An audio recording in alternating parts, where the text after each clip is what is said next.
SSC GD परीक्षा देने वाले सभी अभ्यर्थियों को मेरा प्यार भरा नमस्कार। तो कैसे हो आप लोग? आशा करता हूँ आप सभी स्वस्थ होंगे, मस्त होंगे और उससे भी शानदार तरीके से आप लोगों का पेपर है वो रहा होगा। पेपर देने के बाद में मन में सबसे पहला प्रश्न आता है कि आंसर की कहाँ से प्राप्त करें। आंसर की मिलाने के बाद में जो दूसरा प्रश्न दिमाग में आता है वो आता है सर कट ऑफ कितनी जाने वाली है। तो आज की इस वीडियो में हम पिछले 2 साल की कट ऑफ का विश्लेषण करते हुए अपने इस साल कितनी कट ऑफ रह सकती है इसका विश्लेषण भी करने वाले हैं और स्टेट अनुसार यानी राज्य के अनुसार अपनी कट ऑफ है वो कितनी रहने वाली है ये भी इसी वीडियो में चर्चा करने वाले हैं। अपने इस वीडियो को शुरू करने से पहले आप लोगों के लिए एक और बेहतरीन जानकारी है मेरे पास, वो ये है कि अगर आपका छोटा भाई बहन 10th और 12th क्लास में पढ़ता है तो उनके कंप्लीट सिलेबस की क्लासेज है वो फ्री में, बिल्कुल फ्री में हमारे चैनल पर अपलोड की जा रही है। तो अगर आपका छोटा भाई बहन 10th और 12th क्लास में पढ़ता है तो उनके मोबाइल में भी हमारे इस चैनल को सब्सक्राइब करा देवे ताकि वो भी अपनी स्टडी में फ़ायदा उठा सके। तो अब ज़्यादा समय नहीं लेते हुए देखो शुरू करते हैं अपने आज का विश्लेषण जिसका आपको इंतजार है भाई। अपना विश्लेषण करें इससे पहले आप लोगों को एक छोटी सी बात बता देते हैं। अपनी जो एग्जाम हुई है भाई वो 4 चरणों में हुई है। 4 चरण हुए कि नहीं हुए भाई? हो गए सर 4 चरण। पहला चरण 27 से 2 मई तक चला था, बाद में अपने पास 4 से 9 मई है, बाद में 18 से 23 और 25 से 30। इस चरण में थोड़ी सी गड़बड़ियां भी हो गई थी जो मैंने अपने पिछले वाले वीडियो में आप लोगों को बता दी थी कि सर एग्जाम रद्द होगी कि नहीं होगी। तो मैंने बिल्कुल उसी समय बता दिया था एग्जाम निरस्त नहीं होगी। हाँ, जो बच्चे प्रभावित हुए थे ना, मैंने बताया था कि कुछ एक सेंटर पे अपने पास बच्चे संख्या से अधिक पहुंच गए थे, तो जो बच्चे प्रभावित हुए हैं उनके लिए अरेंजमेंट है वो एसएससी ने कर दिया था, लेकिन इस भर्ती को कैंसिल करने का उनका कोई प्लान नहीं है। ये बात मैंने अपने पीछे वाले वीडियो में बता दी थी। अब बाकी जो कर रहे थे कि कैंसिल होगी कुछ होगा, नहीं, ऐसा कुछ नहीं है। अब बात करें ये 4 चरण में जो पेपर हुए हैं ना, ये 4 चरण में जो पेपर्स हुए हैं इनमें अपन अगर बात करें तो इजी भी थे, अगर अपन बात करें तो मॉडरेट भी थे और अगर अपन बात करें तो हार्ड भी थे। तो जो जिसका पेपर हार्ड आया है उसको तो नुकसान हो गया और जो मॉडरेट है वो थोड़ा बीच में रह सकता है और इजी है वो तो फायदेमंद हो गया। तो फिर क्या है, एसएससी ने इनके लिए नॉर्मलाइजेशन की जो अपनी भूमिका निभाता है भाई वो हमेशा करता है, तो नॉर्मलाइजेशन होगा।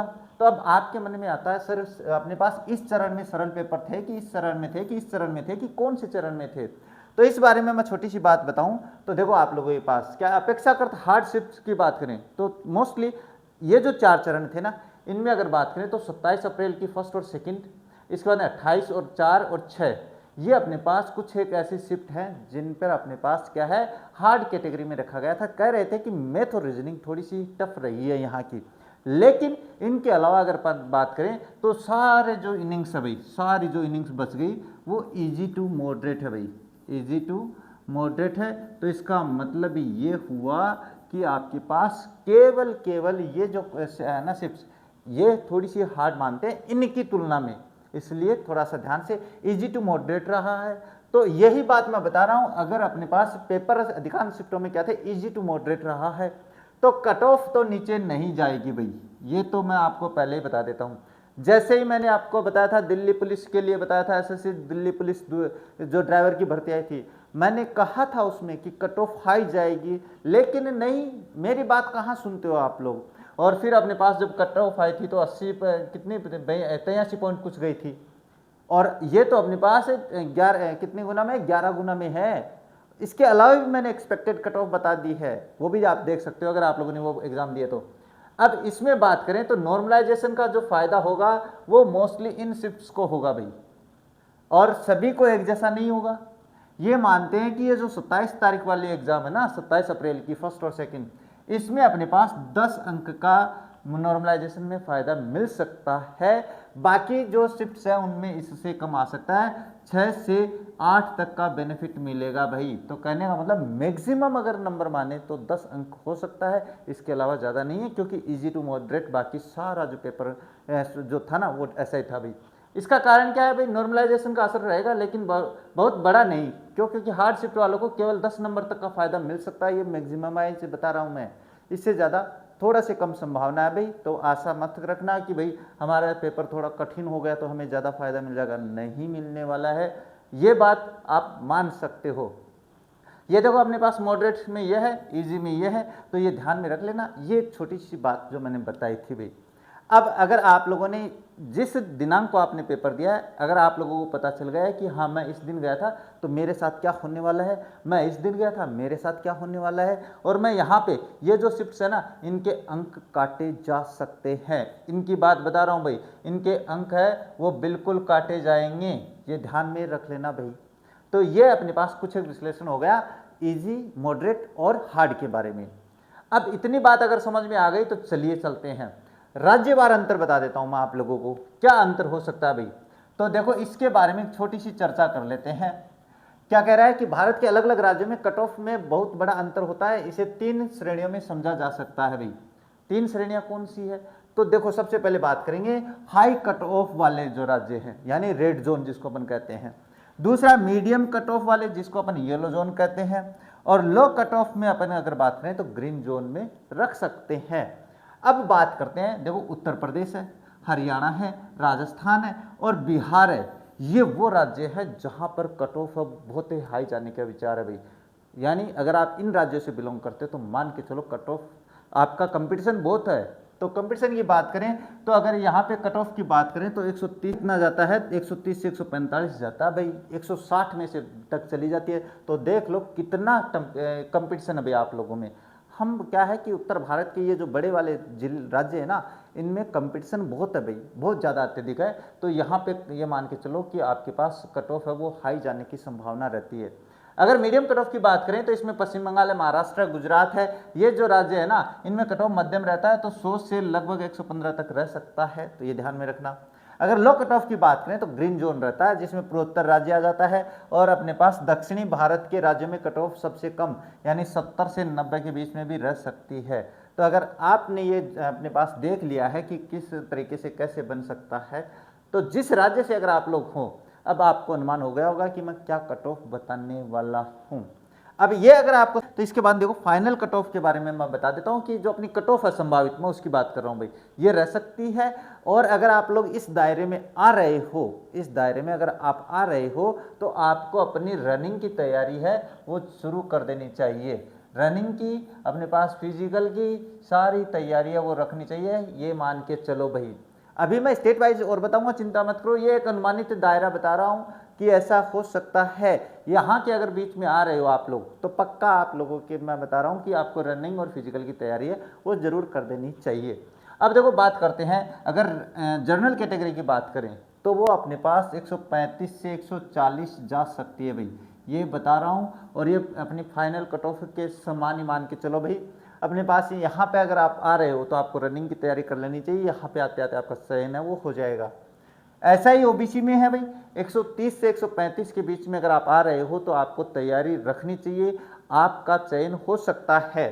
अगर मैं लोगों के पास ईडब्ल्यूएस की बताऊं तो इसमें और इसमें ज़्यादा अंतर नहीं रहने वाला भाई, ये ज़्यादा अंतर नहीं रहने वाला है, ये मैं हमेशा बताता हूँ भाई। अपने पीछे वाले अपने जब मैंने बताया था कि दिल्ली पुलिस के बारे में तो मैंने भी यही उस समय भी यही कहा था, और देख लेना आप लोग उसमें ज़्यादा अंतर नहीं है।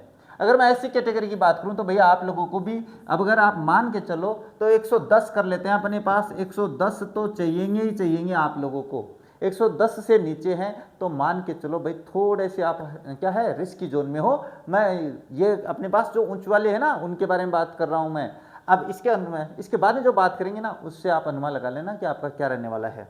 एसटी में भी आपको भाई इतने नंबर तो चाहिएंगे ही, इतने नंबर चाहिएंगे आपको 160 में से, यानी कहने का मतलब आपके पास 160 का जो अपने पास पेपर हुआ था उसके आधार पे देखें तो आपको ये नंबर तो चाहिए ही रनिंग और फिजिकल के लिए।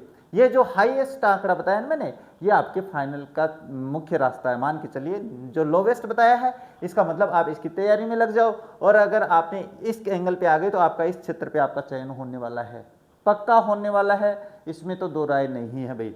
अब इसके कारण मैंने बता दिया कि इतनी ऊंच जाने का कारण क्या है, तो वो ज़्यादातर पेपर है वो इजी टू मॉडरेट ही थे, उसमें ज़्यादा ऐसे परेशानी वाली बात नहीं थी भाई।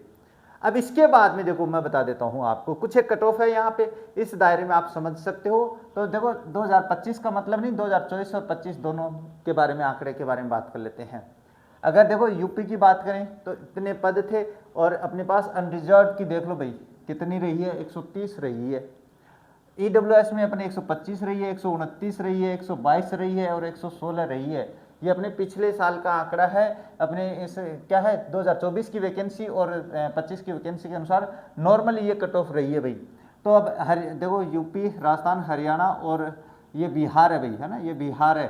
बिहार में देख लो, झारखंड है भैया, झारखंड में देख लो, छत्तीसगढ़ में देख लो। तो यहाँ पे ये थोड़ा सा मिसप्रिंट हो गया भाई, ये रहने दो, है ना, ये थोड़े से मिसप्रिंट हो गए हैं यहाँ पे, तो ये डाटा ना थोड़ा इधर उधर हो गए हुए, इनको छोड़ो।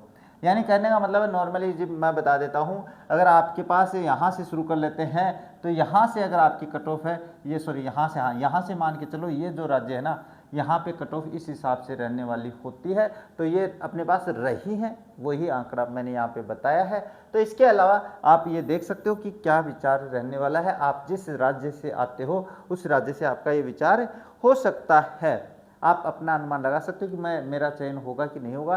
अन्यथा ये जो कट ऑफ है ना, इसके बारे में तो मैंने बता दिया। अगर आप इस दायरे में आ रहे हो तो आपको अपनी तैयारी में लग जाना चाहिए। इसके अलावा बात करें तो आपकी ये जो कट ऑफ है, ये जो कट ऑफ है, इसमें नॉर्मलाइजेशन की बात हुई थी भाई, है ना, नॉर्मलाइजेशन की बात हुई थी।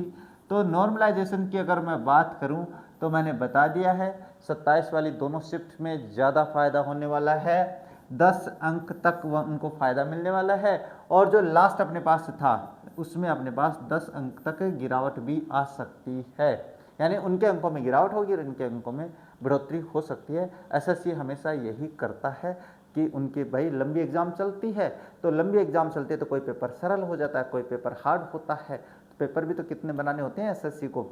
तो ये आपको जो वीडियो है इसमें अपने अनुमान लगा लिया होगा कि मुझे रनिंग करनी है, कि मुझे फिजिकल की तैयारी करनी है कि नहीं करनी है।